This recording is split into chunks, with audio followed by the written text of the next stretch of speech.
नमस्कार विद्यार्थी मित्रों। भारतीय ज्ञान प्रणाली के अंतर्गत व्याख्यान का आज का विषय है प्राचीन भारतीय ज्ञान प्रणाली का वैश्विक प्रभाव। इसके पहले हमने भाग 1 देखा है और आज हम भाग 2 देखते हैं। बिटको महाविद्यालय नासिक रोड के हिंदी विभाग से मैं प्राध्यापक चंद्रकांत तारू आपका स्वागत करता हूं। भाषा पर प्रभाव। प्राचीन भारतीय ज्ञान परंपरा ने भाषा पर गहरा प्रभाव डाला है। संस्कृत को विद्या, वेद, उपनिषद और शास्त्रों की भाषा बनाकर ज्ञान के प्रसार का माध्यम बनाया गया। बौद्ध धर्म ने पाली और प्राकृत भाषाओं को महत्व दिया, जिससे जनसामान्य तक ज्ञान पहुंचा। जैन धर्म ने अर्धमागधी को अपनाया। बाद में क्षेत्रीय भाषाओं के साहित्य और काव्य पर भी इसका प्रभाव दिखा। भारतीय भाषाओं ने तर्क, दर्शन, व्याकरण और काव्य शास्त्र की समृद्ध परंपरा विकसित की, जिसका प्रभाव आधुनिक भाषाओं पर और साहित्य पर भी दिखाई देता है। संस्कृत भाषाओं की जननी। संस्कृत को भाषाओं की जननी कहा जाता है क्योंकि यह सबसे प्राचीन, संगठित और व्याकरणिक रूप से परिपूर्ण भाषा है।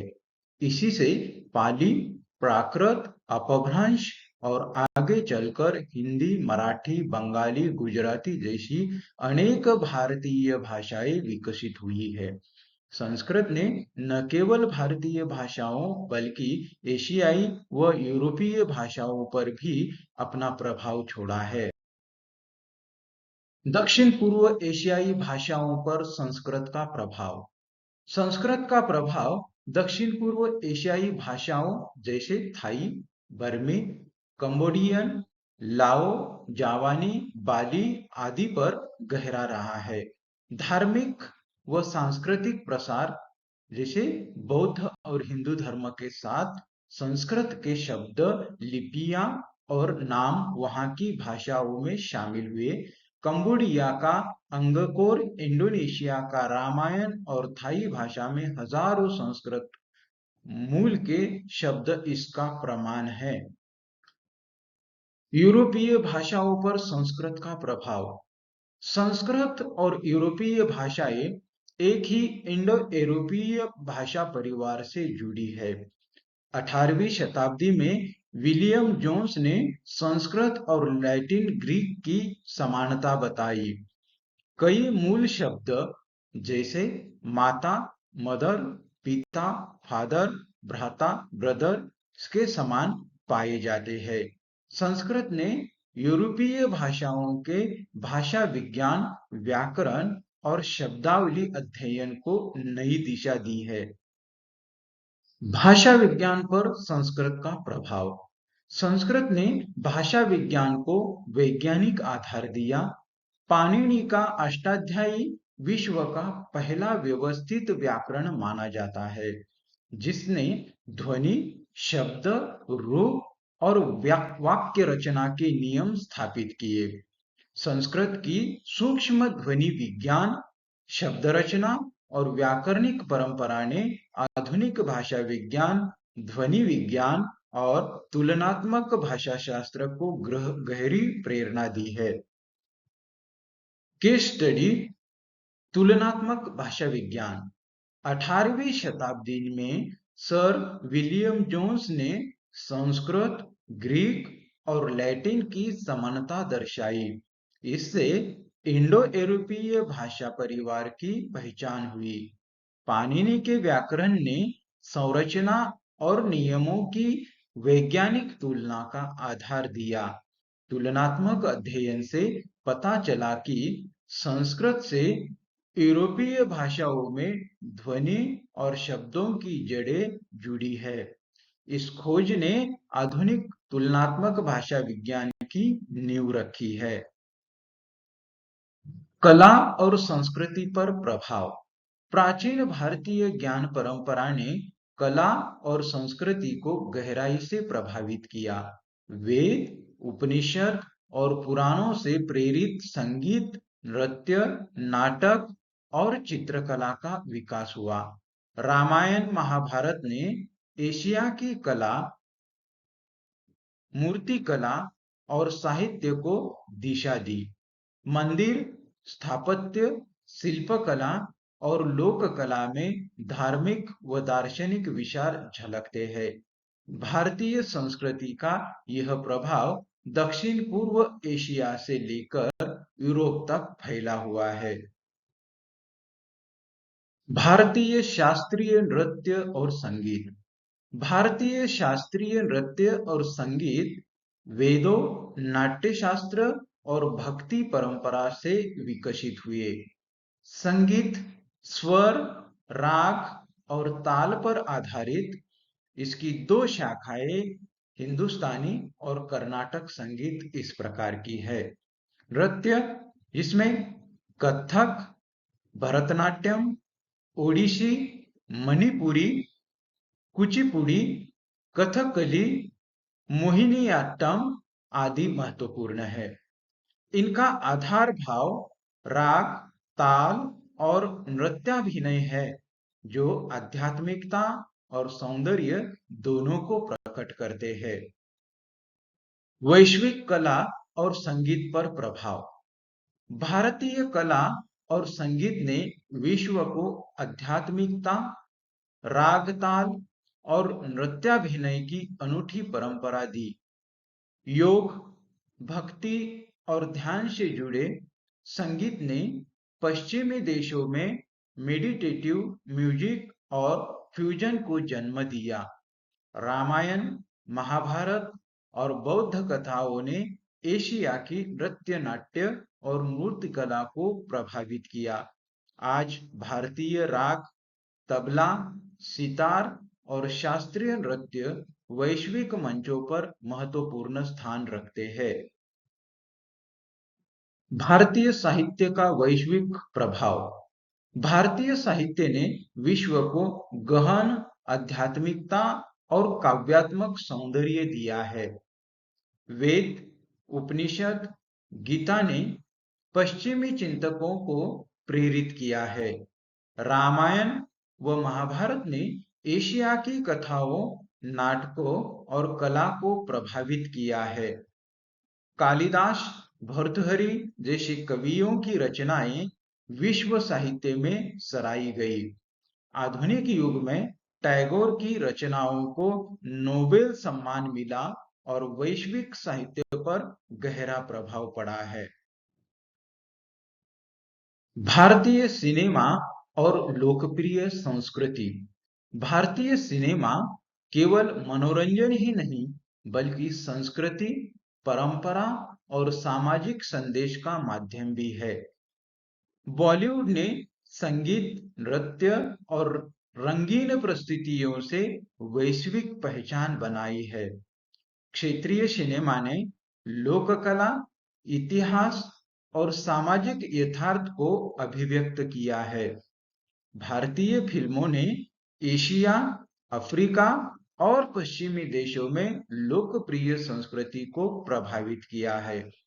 गीत, नृत्य और फैशन ने वैश्विक पॉप कल्चर को नया आयाम देने का काम किया है।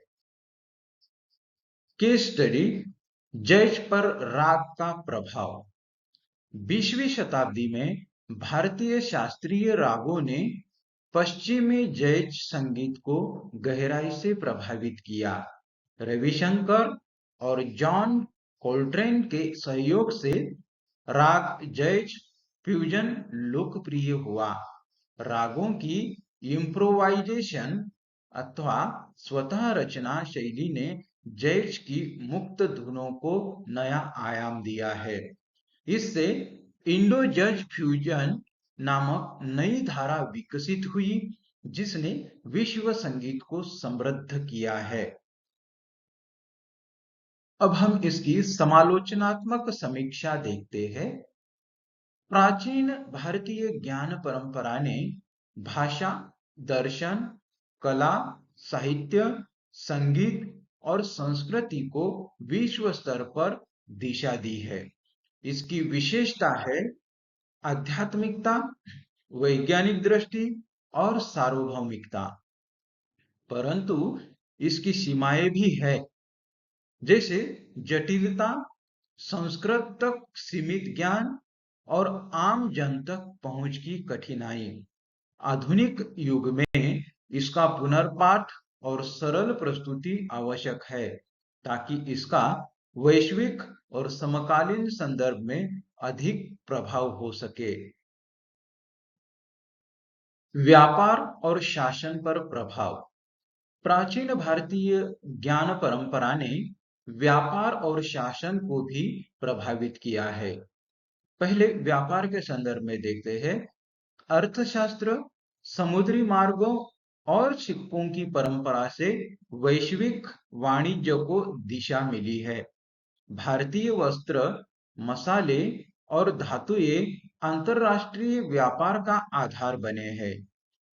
इसके बाद शासन पर चर्चा करते हैं। कौटिल्य का अर्थशास्त्र, प्रशासन, कूटनीति, कर व्यवस्था और न्याय प्रणाली का मार्गदर्शक बना।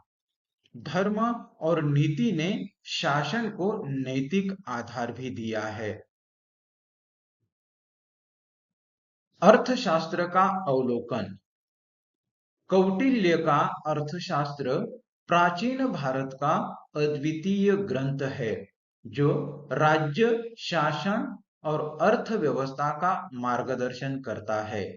इसमें राजनीति, प्रशासन, कूटनीति, कर व्यवस्था, व्यापार, कृषि, खनन और सेना पर विस्तृत चर्चा की गई है। यह केवल आर्थिक ग्रंथ नहीं है, बल्कि राजनीतिक दर्शन और राज्य व्यवस्था का भी आधार है। मौर्य साम्राज्य की सफलता में इसकी नीतियों का बड़ा योगदान माना जाता है। वैश्विक व्यापार पर प्राचीन भारत का प्रभाव। भारत प्राचीन काल से मसाले, रेशम, धातु और वस्त्रों का प्रमुख उत्पादक और निर्यातक था। समुद्री मार्गों और उष्णकटिबंधीय व्यापार नेटवर्क के माध्यम से भारत एशिया, मध्य पूर्व और यूरोप से जुड़ा है। भारतीय व्यापार नीतियां, मुद्रा प्रणाली और संगठन कौशल ने वैश्विक व्यापार मॉडल को प्रभावित किया है। फलस्वरूप भारत वैश्विक आर्थिक और सांस्कृतिक आदान प्रदान का केंद्र बना है। शासन और प्रशासन के सिद्धांत।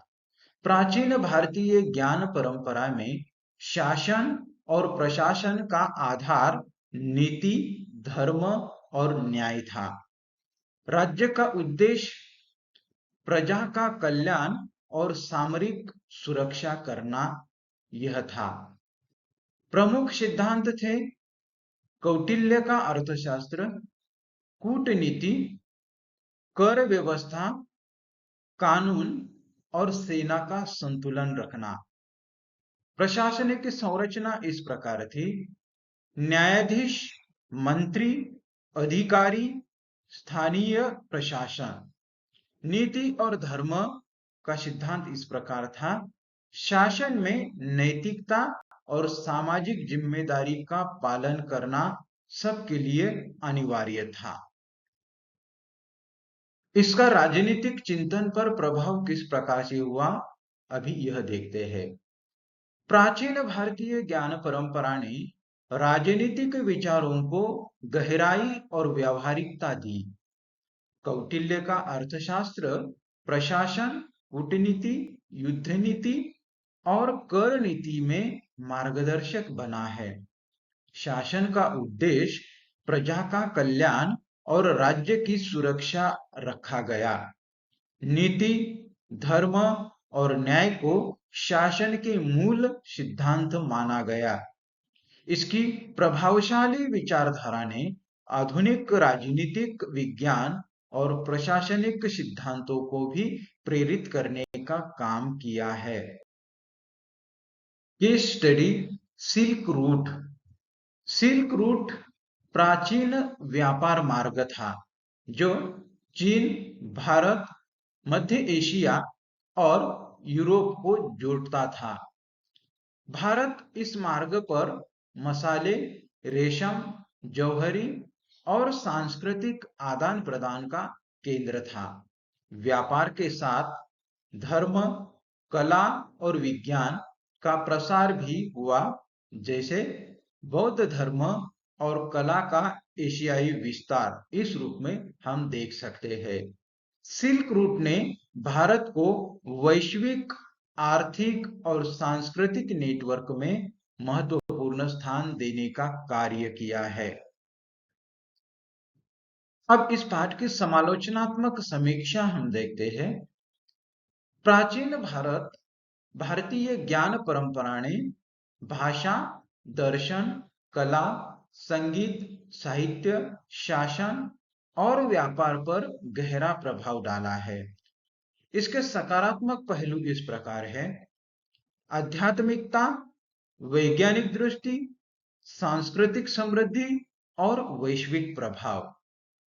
इसकी कुछ सीमाएं भी नजर आती है, जैसे इसमें जटिलता है, आम जन तक पहुंच की कठिनाई दिखाई देती है, केवल संस्कृत तक यह सीमित ज्ञान रह चुका है।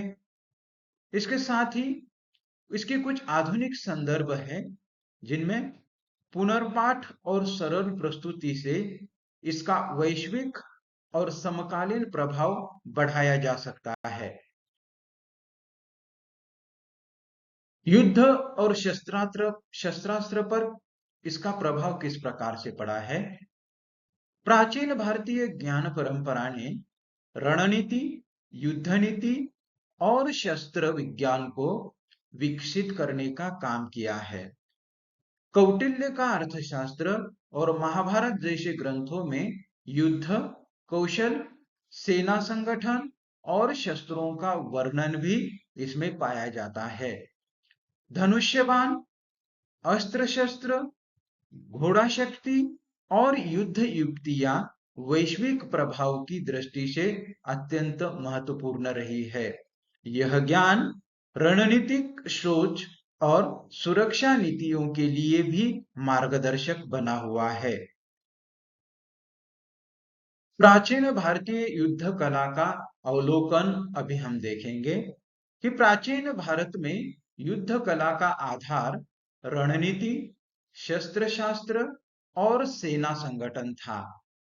उस समय के प्रमुख ग्रंथ रहे हैं जिनमें महत्वपूर्ण रहे हैं महाभारत, कौटिल्य अर्थशास्त्र और शस्त्र पुराण। शस्त्र और उपकरणों में धनुष्यबाण, तलवार, भाला, घोड़ा, हाथी और युद्ध रथ यह प्रमुख रहे हैं। उस समय की रणनीतियां इस प्रकार थी: गुप्त चालें, भ्रम, गठबंदी और मनोवैज्ञानिक युद्ध तकनीक। युद्ध कला का उद्देश्य राज्य सुरक्षा और प्रजा कल्याण का था। उस समय की मुख्य शस्त्र और युद्ध रणनीतियां किस प्रकार से थी, इस पर प्रकाश डालते हैं। मुख्य शस्त्रों में धनुष्यबाण, भाला, तलवार, अश्व, हस्ती, घोड़ा और हाथी, युद्ध रथ और शस्त्रास्त्र। उस समय की रणनीतियां इस प्रकार से थी, जैसे सेना का संगठन, गठबंदी, घेराव, छल और मनोवैज्ञानिक युद्ध इनमें प्रमुखता से दिखाई देते हैं। इसके उद्देश्य क्या थे? तो राज्य की सुरक्षा और प्रजा का कल्याण यह मुख्य उद्देश्य थे।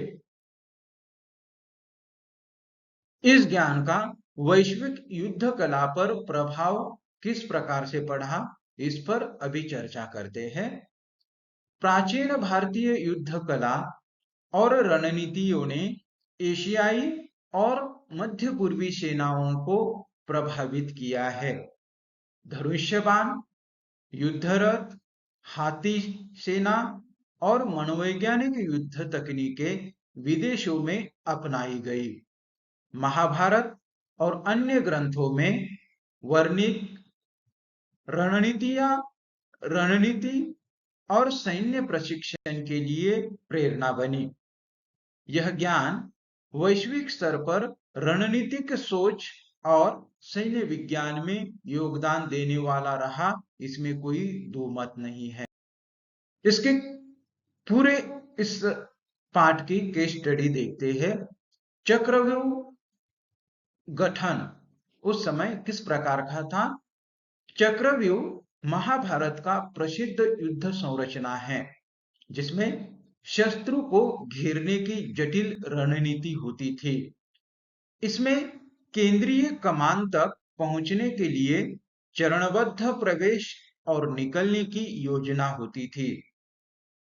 इसका अध्ययन युद्ध रणनीति और सैनिक प्रशिक्षण में राजनीतिक सोच विकसित करने के लिए किया जाता था। वैश्विक संदर्भ में यह मनोवैज्ञानिक युद्ध और घेराव तकनीक के लिए प्रेरणा स्रोत रहे हैं। मार्शल आर्ट्स पर भारतीय ज्ञान प्रणाली का प्रभाव किस प्रकार से पड़ा है, अभी इसके संदर्भ में चर्चा करते हैं। प्राचीन भारत की युद्ध कला और योग ने एशियाई मार्शल आर्ट्स को प्रेरित किया है।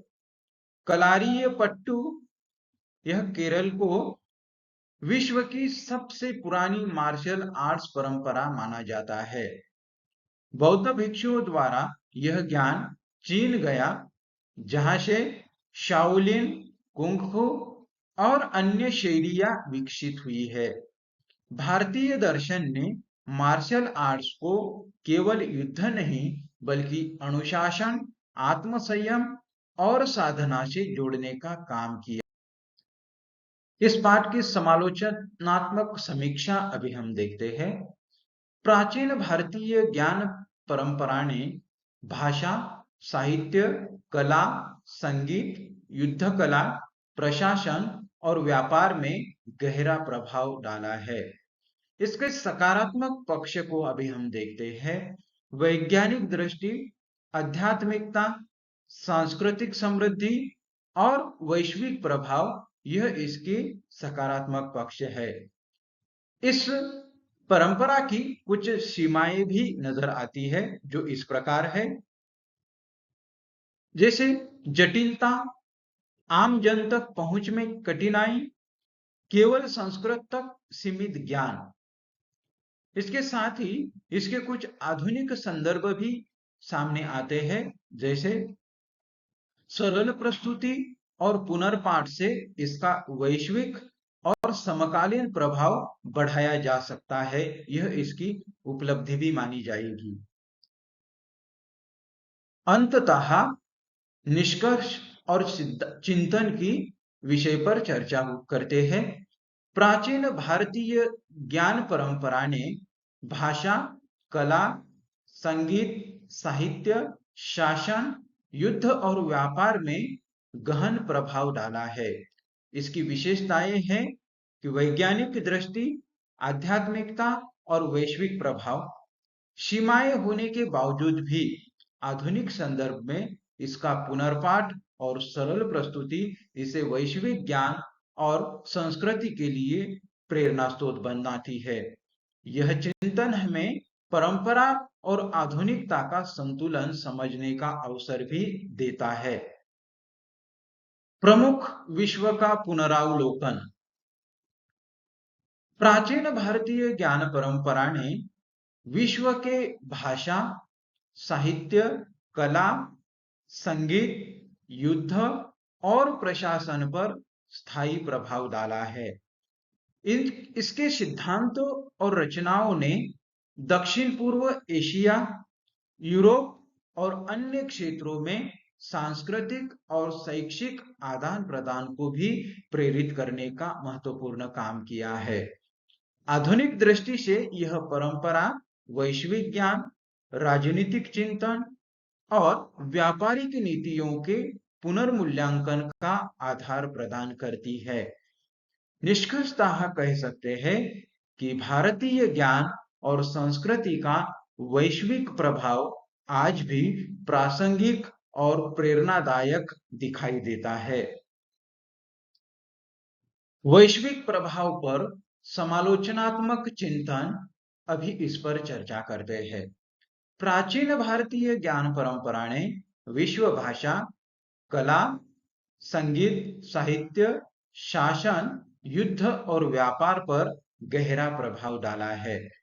इसके कुछ सकारात्मक पहलू नजर आते हैं, जिनमें सांस्कृतिक समृद्धि, वैश्विक आदान प्रदान, आध्यात्मिक और वैज्ञानिक दृष्टि का प्रसार। इसके साथ ही इसकी कुछ सीमाएं भी दिखाई देती है, जैसे ज्ञान का जटिल स्वरूप, केवल संस्कृत तक सीमित होना, आम जन तक सीमित पहुंच। इसकी आधुनिक दृष्टि दिखाई देती है, वह इस प्रकार है। पुनर्पाठ और सरल प्रस्तुति से इसका वैश्विक और समकालीन प्रभाव और बढ़ाया जा सकता है।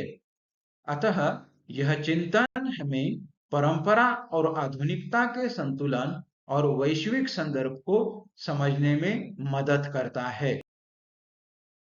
आधुनिक भारत के लिए निहितार्थ। प्राचीन भारतीय ज्ञान, दर्शन और सांस्कृतिक परंपराओं के अध्ययन से आधुनिक भारत के लिए कई महत्वपूर्ण निहितार्थ निकलते हैं, जो इस प्रकार है।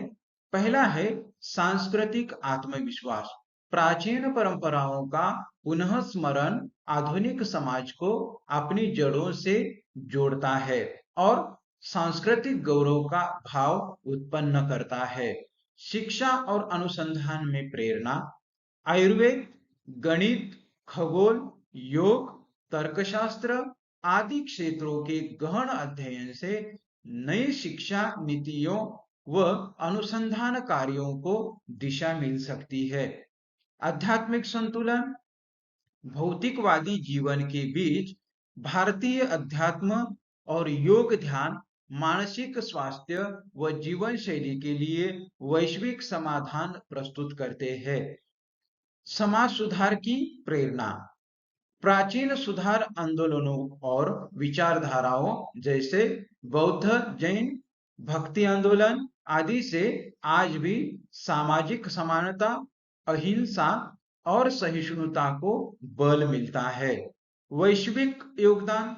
आधुनिक भारत अपनी परंपराओं और ज्ञान प्रणालियों के माध्यम से अंतरराष्ट्रीय स्तर पर सॉफ्ट पावर विकसित कर सकता है। विज्ञान और तकनीक में नवाचार। प्राचीन भारत गणितीय और वैज्ञानिक सिद्धांत आधुनिक टेक्नोलॉजी व अनुसंधान के लिए नए दृष्टिकोण दे सकते हैं। सतत विकास के लिए मार्गदर्शन। प्रकृति के साथ संतुलन, पर्यावरण संरक्षण और सतत जीवन शैली के प्राचीन विचार आज की जलवायु संकट की स्थिति में अत्यंत प्रासंगिक है। आज भारत के समय में निरंतर प्रासंगिकता। प्राचीन भारतीय ज्ञान परंपरा भाषा, कला, साहित्य, संगीत, शासन, युद्ध और व्यापार में आज भी मार्गदर्शक रही है। नीति, धर्म और न्याय के सिद्धांत सामाजिक और राजनीतिक जीवन में प्रासंगिक है। योग, ध्यान और संगीत मानसिक स्वास्थ्य और वैश्विक संस्कृति में योगदान दे रहे हैं। वैश्विक परिप्रेक्ष्य में यह परंपरा शिक्षा, विज्ञान और सांस्कृतिक आदान प्रदान के लिए प्रेरक बनी हुई है। आगे के अध्ययन हेतु कुछ सुझाव इस प्रकार है। भाषा और साहित्य के संदर्भ में सुझाव इस प्रकार है। संस्कृत, प्राकृत और क्षेत्रीय भाषाओं में तुलनात्मक अध्ययन करना होगा। दर्शन और रणनीति के संदर्भ में सुझाव है। कौटिल्य का अर्थशास्त्र, उपनिषद और महाभारत के राजनीतिक सिद्धांत। कला और संगीत के क्षेत्र में सुझाव इस प्रकार है कि भारतीय शास्त्रीय संगीत, नृत्य और वैश्विक प्रभाव का अध्ययन। व्यापार और युद्ध कला के संदर्भ में प्राचीन व्यापार मार्ग जैसे सिल्क रूट है और युद्ध रणनीतियां। वैश्विक संदर्भ में दक्षिण पूर्व एशिया, यूरोप और आधुनिक वैश्विक संस्कृति पर इसका प्रभाव। अतः यह अध्ययन प्राचीन ज्ञान और आधुनिक समय के बीच संबंध को समझने में मदद करेगा। इस विषय के संदर्भ में अंतिम बात जो है और वह है समापन टिप्पणी। प्राचीन भारतीय ज्ञान परंपरा ने भाषा, साहित्य, कला, संगीत, युद्ध, शासन और व्यापार में गहरा प्रभाव डाला है। इसका वैश्विक और आधुनिक संदर्भ में निरंतर महत्व दिखाई देता है। पुनर्पाठ और सरल प्रस्तुति से यह परंपरा शिक्षा, संस्कृति और समाज के लिए विकास में मार्गदर्शक बनी रहती है। इस प्रकार से इस विषय का समापन यहाँ पर होता है। सभी से विनती है कि इस चैनल को आप लाइक और सब्सक्राइब करो। धन्यवाद।